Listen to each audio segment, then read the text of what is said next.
السلام علیکم ورحمۃ اللہ نحمدہ و نصلی علی رسولہ الکریم اما بعد فاعوذ باللہ من الشیطان الرجیم بسم اللہ الرحمن الرحیم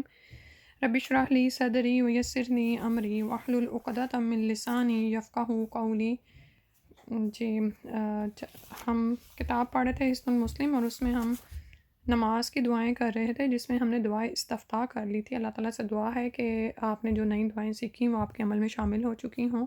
اللہ تعالیٰ سے دعا کرتے ہیں کہ اللہ تعالیٰ ہمیں اپنے حق دین پر استقامت عطا فرمائیں، اور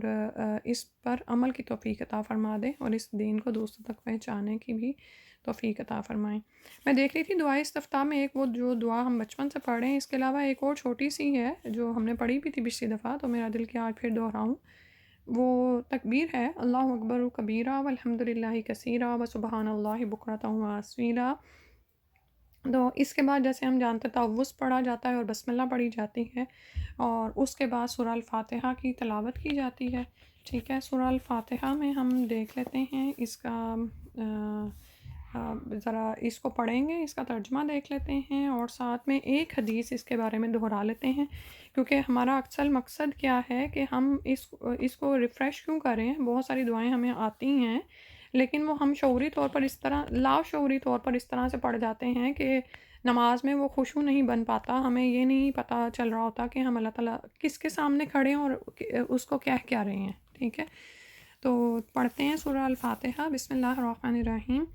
الحمد للہ رب العالمین الرحمن الرحیم مالک یوم الدین، ایاک نعبد و ایاک نستعین، اہدنا الصراط المستقیم صراط الذین انعمت علیہم غیر المغضوب علیہم ولا الضالین آمین۔ اللہ کے نام سے جو بے حد رحم والا نہایت مہربان ہے۔ سب تعریف اللہ کے لیے ہے جو سارے جہانوں کا پالنے والا ہے، بے حد رحم والا، نہایت مہربان ہے، بدلے کے دن کا مالک ہے۔ ہم صرف تیری ہی عبادت کرتے ہیں اور صرف تجھ سے مدد مانگتے ہیں۔ ہمیں سیدھے راستے پر چلا، ان لوگوں کے راستے پر جن پر تو نے انعام کیا، جن پر نہ غصہ کیا گیا اور نہ وہ گمراہ ہیں۔ بہت ہی خوبصورت دعا ہے جو ہم یہ ہر رکعت میں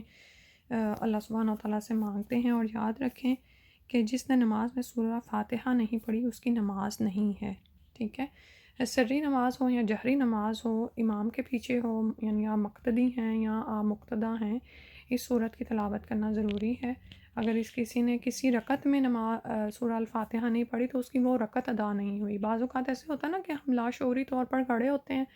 تعوذ تسمیہ کے بعد کوئی سورت شروع کر دیتے ہیں اور سورہ الفاتحہ بھی اس میں سے رہ ہی جاتی ہے۔ اگر ایسا ہو اور کبھی آپ کو یاد آئے تو آپ کی وہ رکعت نہیں ہوئی، آپ کو وہ رکعت دہرانی پڑے گی اور سجدہ سہو بھی کرنا پڑے گا، کیونکہ اس کے بغیر نماز نہیں، یعنی رکعت ادا نہیں ہوتی۔ یعنی یہ ایک اہم رکن ہے جس کو چھوڑنے سے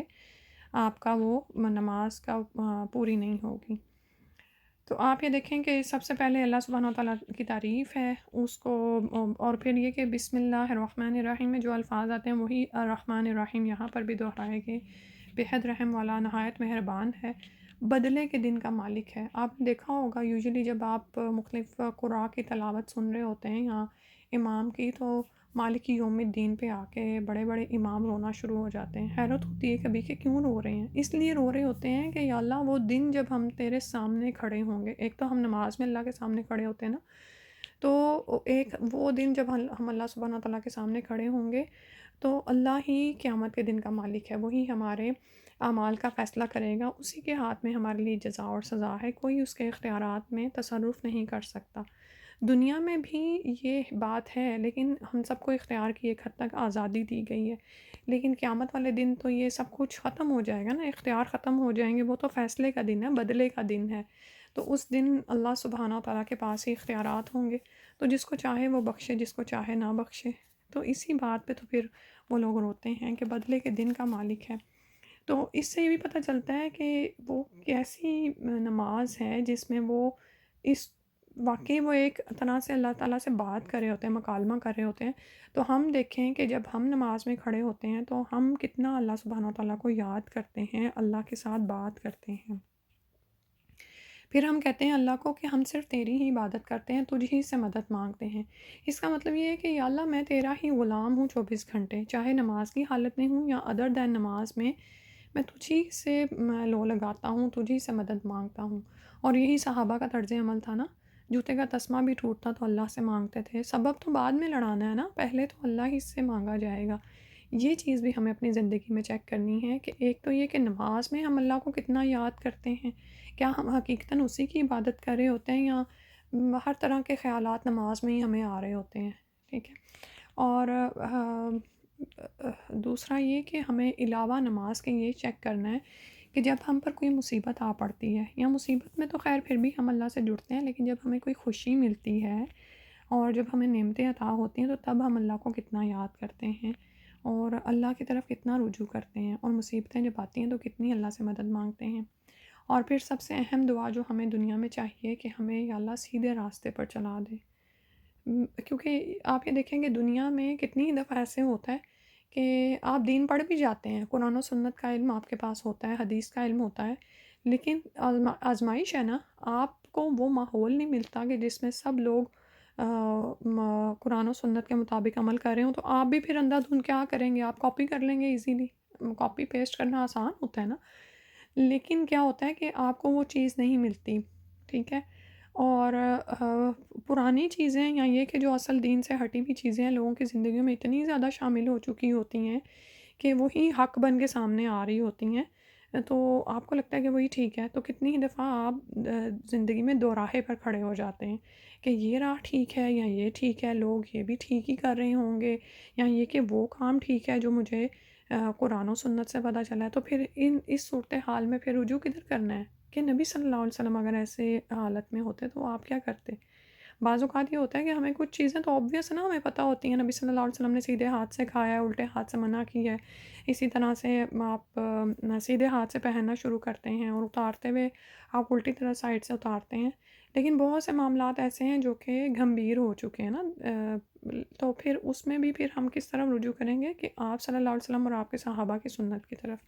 تو ہم یہی دعا اللہ تعالیٰ سے مانگتے ہیں کہ یا اللہ ہمیں اس سیدھے راستے پر چلا دے،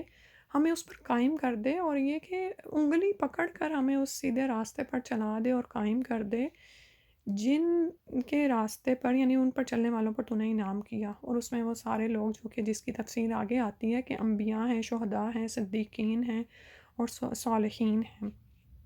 اور وہ لوگ جن پر تیرا غضب نازل ہوا، جو راستے سے گمراہ ہو گئے، ان کے راستے پر یا اللہ ہمیں نہ چلانا۔ اور یہ کون لوگ ہیں؟ یہ یہود و نصارہ ہیں۔ یہود پر غضب غصہ کیوں نازل ہوا؟ کیونکہ ان کو علم دیا گیا لیکن اس کے باوجود انہوں نے پیروی نہیں کی، سرکشی کی بنا پر نا۔ آج بعض اوقات ہم ایسی سچویشن میں ہوتے ہیں کہ علم ہمیں ہوتا ہے لیکن میں نہ مانوں والی صورتحال ہوتی ہے، یا پھر اسی طرح بعض اوقات علم ہی نہیں ہوتا، جیسے نصارہ کے ساتھ ہوا کہ وہ اپنی باتوں میں بھٹک گئے، بہک گئے، انہوں نے غلوف کیا اور آگے ہی بڑھتے چلے گئے بغیر علم کے، وہ گمراہ ہوئے۔ تو اسی طرح بعض اوقات ہم اصل علم حاصل کرنے کی بجائے ارد گرد کے لوگوں کو دیکھ کر اسی پہ ہی چل پڑتے ہیں، تو ایکچولی ہم اس وقت اپنی راہ کھوٹی کر رہے ہوتے ہیں۔ تو اللہ تعالیٰ سے دعا ہے کہ ہمیں اپنے سیدھے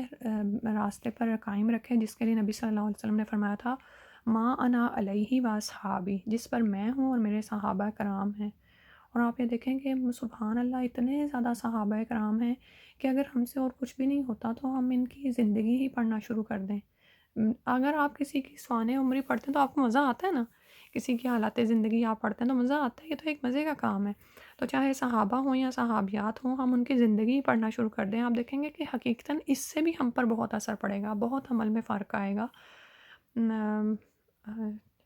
جیسے میں اگلے دن پڑھ رہی تھی، گورنرز کا یہ حال تھا کہ وہ اپنے اوپر کوئی ذمہ داری لینا پسند نہیں کرتے تھے، کیونکہ ذمہ دار سے بہت زیادہ سوال کیا جائے گا نا۔ مجھے پوری طرح سے قصہ یاد نہیں ہے، تو عمر رضی اللہ عنہ نے کسی کو گورنر مقرر کیا، کسی صحابی کو، تو وہ کیا کرتے تھے، جو کچھ بھی آتا تھوڑا بہت اپنی ضرورت کا رکھتے اور باقی سارا فقراء و محتاجوں میں تقسیم کر دیتے۔ تو جب عمر رضی اللہ عنہ ایک دفعہ وہاں پر پہنچے، جیسے آپ وزٹ کرتے ہوتے تھے اپنے ریاستوں کا، تو انہوں نے وہاں پر پہنچے تو لوگوں سے جب انہوں نے پوچھا کہ یہاں کے محتاج لوگ کون ہیں، تو سب سے ٹاپ پہ اس گورنر کا انعام تھا، سبحان اللہ۔ تو عمر رضی اللہ عنہ نے ان کو 1000 سونے کی اشرفی تھیلی بھیجی، تو اور صحابی نے جب اس کو دیکھا تو وہ یعنی کہ پریشان ہو گئے نا، اور چلا اٹھے کہ یہ دنیا میرے گھر آ گئی ہے تو میں اب اس کا کیا کروں۔ تو بیوی بھی پریشان ہوئی کہ خیریت ہوا کیا ہے آپ کو جو آپ اس طرح آپ نے انا للہ و انا الیہ راجعون پڑھا ہے، اب مجھے پوری طرح سے یاد نہیں آ رہا۔ تو انہوں نے پھر بتایا کہ یہ میری طرف یہ اشرفیوں کی تھیلی بھیجی گئی ہے، اور بیوی کو بھی اپنی کوئی ضرورت یاد نہیں آئی کہ چلو اچھا ہے ہمارے دن پھر گئے، تم تو بالکل ہی فاقوں کی زندگی بسر کر رہے ہو، ہوتے ہوئے بھی ادھر ادھر لگا دیتے ہو۔ وہ اللہ کی بندی کہنے لگی پھر اس کا کوئی حل سوچو۔ تو میں سوچ رہی تھی کہ یہ صرف آپ یہ دیکھیں گے صرف ایک واقعہ اس دن میں نے پڑھا، تو میں سوچ رہی تھی کہ اس کے برعکس اگر ہم دیکھیں تو ہماری زندگیاں یعنی کیسے آسائشوں میں اور عیش و عشرت میں گزرتی ہیں، اس کے باوجود بھی ہم اللہ سے راضی نہیں ہوتے۔ ٹھیک ہے، تو ہم یہ جو ہم کہتے ہیں نا ہر رکعت میں ہم کہہ رہے ہیں ہمیں سیدھے راستے پر چلا، سیدھے راستے پر چلا، تو اس کے لیے ہم نے پریکٹس کیا کرنی ہے کہ صحابہ اور صحابیات کی زندگیوں کو پڑھنا شروع کر دیں انشاءاللہ۔ سب سے پہلے تو سیرت رسول صلی اللہ علیہ وسلم سے آگاہی حاصل کریں حقیقتاً، اور وہ بھی ایک بہت ہی مزے کا کام ہے، دل کو لطف آتا ہے۔ اور جب آپ شروع میں ہو سکتا ہے آپ کو محنت کرنی پڑے کہ روزانہ کا اگر آپ ایک پیج پڑھیں کسی بھی سیرت کی کتاب کا جو کسی نے بھی لکھی ہو، تو کیا ہوگا کہ مشکل ہوگی، لیکن جب آپ اس کو پڑھتے جائیں گے تو آپ دیکھیں گے کہ آپ کو اس کے بغیر چین ہی نہیں، آپ کا دل کرے گا کہ آپ سیرت پڑھیں، بار بار اس سے گزریں، کیونکہ سیرت تو ایک سمجھیں کہ ایک سائنس ہے، ایک فلسفی ہے، سبحان اللہ۔ اس کے بعد سورہ الفاتحہ کے بعد آپ نے کوئی سی بھی سورہ پڑھنی ہے، ٹھیک ہے۔ تو یہاں پہ جو سی ہمارے سامنے قل هو اللہ احد اللہ الصمد لم یلد ولم یولد ولم یکن لہ کفوا احد، سورہ اخلاص آ رہی ہے جو کہ تہائی قرآن ہے، کیونکہ اس میں توحید کا بیان ہے، سبحان اللہ۔ اللہ کے نام سے جو بے حد رحم والا نہایت مہربان ہے، کہہ دو کہ وہ اللہ ایک ہے، اللہ ہی بے نیاز ہے، نہ اس نے کسی کو جنا اور نہ وہ جنا گیا، اور نہ کبھی کوئی ایک اس کے برابر کا ہے۔ تو آج اتنا ہی کرتے ہیں، اللہ سبحانہ تعالیٰ سے دعا ہے کہ ہم سورہ الفاتحہ کو شعوری طور پر پڑھیں، اور اس کے لیے میں نے ایک حدیث اور بھی سرچ کی ہوئی تھی، وہ بھی آپ کے ساتھ شیئر کرتی ہوں، دیکھیں اگر مجھے وہ بات مل جائے جو میں نے، اچھا اس میں آتا ہے، یہ حدیث قدسی ہے جس میں سورہ الفاتحہ کو الصلاۃ قرار دیا گیا ہے، مسلم شریف کی روایت ہے، ابو ہریرہ اس کے راوی ہیں۔ وہ بیان کرتے ہیں کہ میں نے رسول اللہ صلی اللہ علیہ وسلم کو یہ ارشاد فرماتے ہوئے سنا کہ اللہ تعالیٰ فرماتا ہے میں نے نماز کو اپنے اور اپنے بندے کے درمیان 2 برابر حصوں میں تقسیم کر دیا ہے، اس کا نصف حصہ میرے لیے اور نصف حصہ میرے بندے کے لیے ہے، اور میرے بندے کو وہ عطا کیا گیا جو اس نے طلب کیا۔ جب بندہ کہتا ہے الحمدللہ رب العالمین، تو اللہ تعالیٰ فرماتا ہے کہ میرے بندے نے میری حمد کی، میرا شکر ادا کیا۔ جب بندہ کہتا ہے الرحمن الرحیم، تو اللہ تعالیٰ فرماتا ہے کہ میرے بندے نے میری ثنا کی۔ جب بندہ کہتا ہے مالک یوم الدین، تو اللہ فرماتا ہے کہ میرے بندے نے میری بزرگی اور بڑائی بیان کی۔ اور ایک مرتبہ آپ نے یہ بھی فرمایا میرے بندے نے اپنے آپ کو میرے سپرد کر دیا، گویا یہ پہلا حصہ کل کا کل اللہ کے لیے ہے۔ پھر جب بندہ کہتا ہے ایاک نعبد و ایاک نستعین، تو اللہ تعالیٰ فرماتا ہے کہ یہ حصہ میرے اور میرے بندے کے مابین مشترک ہے، اور میں نے اپنے بندے کو بخشا جو اس نے مانگا۔ گویا یہ حصہ ایک قول و قرار اور عہد و میثاق ہے، اسے میں نے کہا تھا کہ یہ اللہ اور بندے کے درمیان ہینڈ شیک ہے۔ پھر جب بندہ کہتا ہے، یہ بیچ میں ان کے الفاظ ہیں ڈاکٹر اسرار کی، میں یہاں سے وہ پڑھ رہی تھی تفسیر۔ پھر فرمایا جب بندہ کہتا ہے اہدنا الصراط المستقیم صراط الذین انعمت علیہم غیر المغضوب علیہم ولا الضالین، تو اللہ تعالیٰ فرماتا ہے کہ یہ حصہ کل کا کل میرے بندے کے لیے ہے، اور میرے بندے نے جو کچھ مجھ سے طلب کیا وہ میں نے اسے بخشا۔